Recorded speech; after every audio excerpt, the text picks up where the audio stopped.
Let's take a quick look to the Fastfold platform.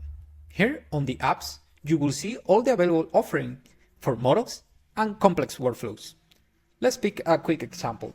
Here, I can use this via agents if I wanted, via agent CLI or standalone skills in any agent, via Python or API. I can also add webhooks, so I can compose multiple apps, chain them together. So this webhook will wait on completion, use the structure that is output from this job, and run a molecular dynamics simulation. Let's keep the defaults there. I will mark that, and then start this folding. This should trigger my folding process, and on completion, it should trigger then the molecular dynamics simulation. Let's wait for it. And as you can see, it took 30 seconds or 20 seconds, quite fast.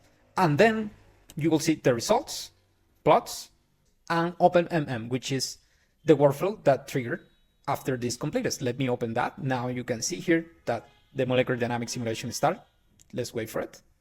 And now my molecular dynamics simulation is complete. Now let's take a look at what you can do with the agent CLI to run more complex workflows like BoltzGen for protein design and many others.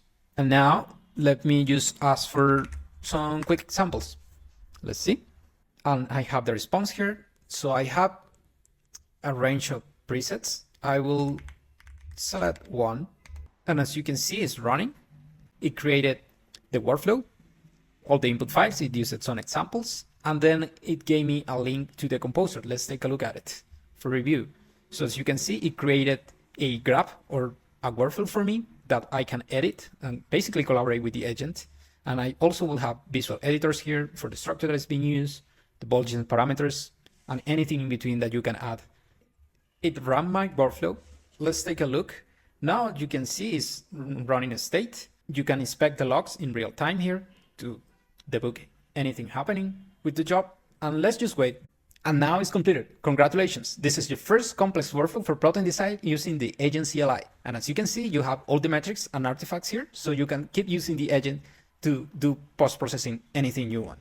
Now let's take a look at the web UI for results. As you can see, all the metrics are here and also the plots.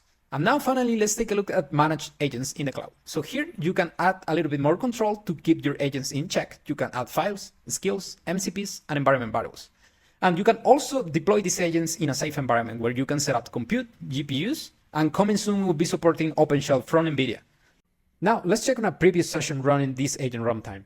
Here you will have all the skills preloaded, a safe Docker runtime to run code in isolation, and MCP integration, such as this diagram tool that I can use with my agent to draw very beautiful diagrams, and many much more coming soon. Thank you so much.